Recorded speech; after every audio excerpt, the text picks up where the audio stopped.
United States troops close in on the cold, barren island of Amchitka in the Aleutians, a new base for the bombing of the Jap-held island of Kiska, 40 airline miles away.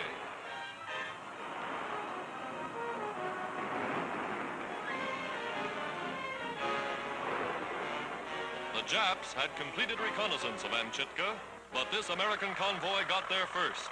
They seized the initiative in the struggle for this important chain of islands that stretches 600 miles west of Alaska like a curved sword pointed at the Japanese mainland. These official Army pictures, made during the winter, have just been released. Brigadier General Jones commands the operation. The shoreline hums with activity as Army engineers prepare runways for fighter and bombing planes. The Japs on Kiska Island are being heavily pounded almost every day. These Americans are ready for the fight to drive the Japanese out of the Aleutian Islands.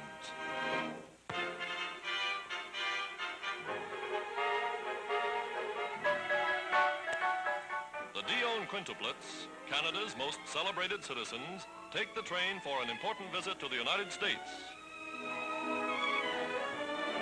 They will launch 5 war cargo freighters built in America for British use. The quintuplets are now 9 years old. Annette, Cecile, Yvonne, Emily, Marie. The ships are 6,000-ton coastal vessels, and little Annette has been chosen by lot to sponsor the first one.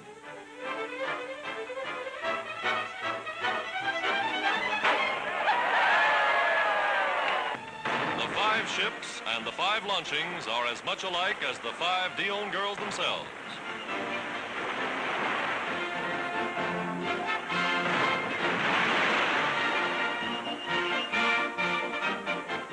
And now the little girls pay a tribute to their mother, 33-year-old Mrs. Dion. Red roses and a special 5-way salute.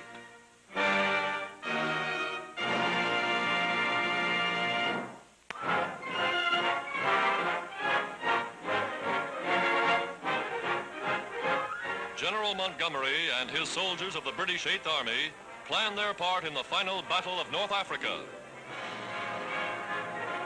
New Zealanders, Highlanders, men of England, these battle-hard troops have chased the Germans across the breadth of Africa and squeezed them into an impossible position in Tunisia. Through town after Tunisian town, the 8th Army triumphantly marches, pushing the retreating Axis troops northward as the British, French, and Americans pound them from the west.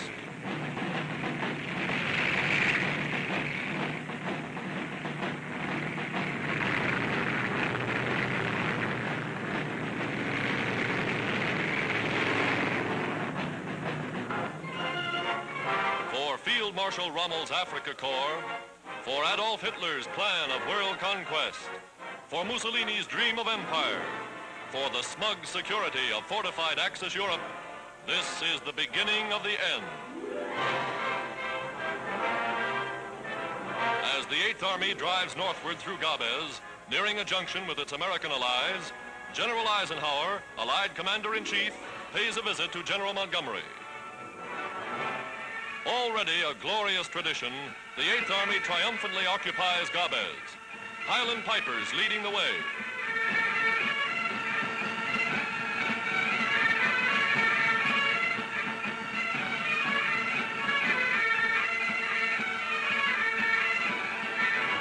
Supplies arrive by sea on the heels of the British successes.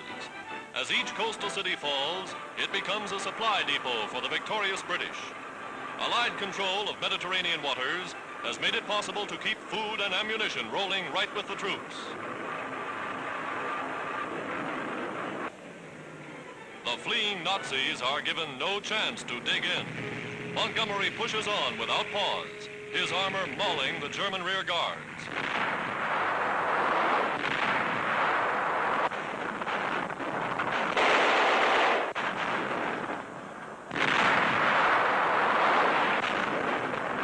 American and French troops drive spearheads into the wounded Nazis' flank. Here the Americans got their baptism of battle, the hot flame that forged them into the fighting unit which was to overrun the German elite troops at Bizerte. Past hastily made German and Italian graves, the Americans moved to meet their British brothers in arms.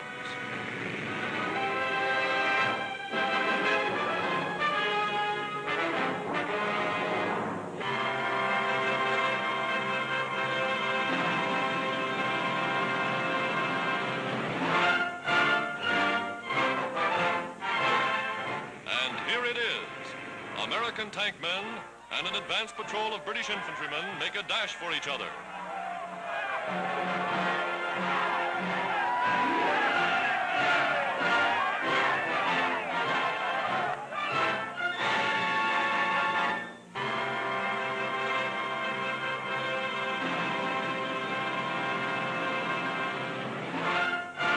Allies in name, allies in action.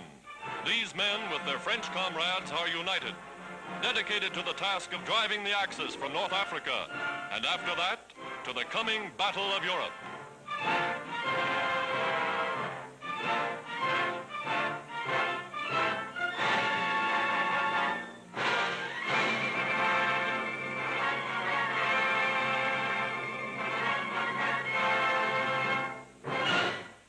American and British air power sweeps the vaunted Luftwaffe from the Mediterranean skies in the opening phase of the last chapter in the Battle of Africa. Bombers and fighters pounding and strafing the Axis columns, frantically preparing a ring of defenses around the vital objectives of Tunis and Bizerte.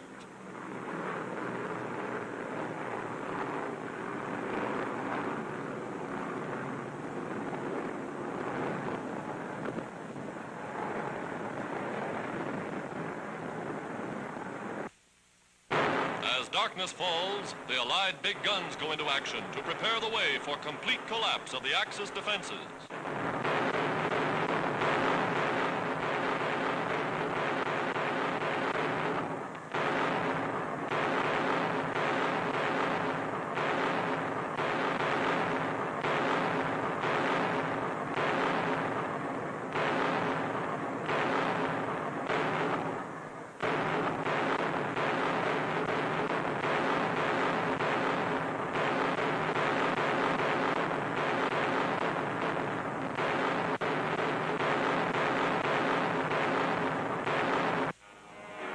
Nazi rear guards and Nazi wounded are caught up in the surging onrush of the Allied armies. The wounded are treated and cared for by Allied medical officers as the advance continues.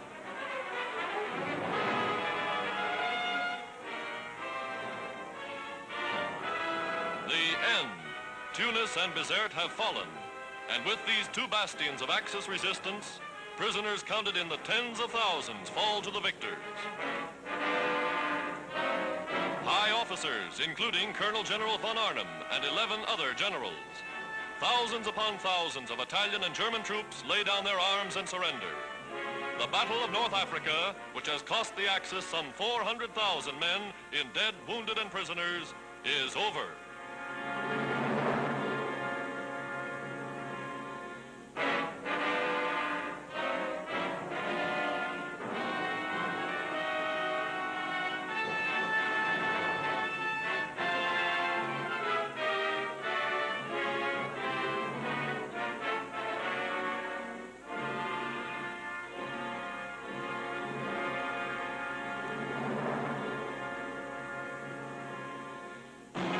And this is General Dwight Eisenhower, Allied commander in Tunisia.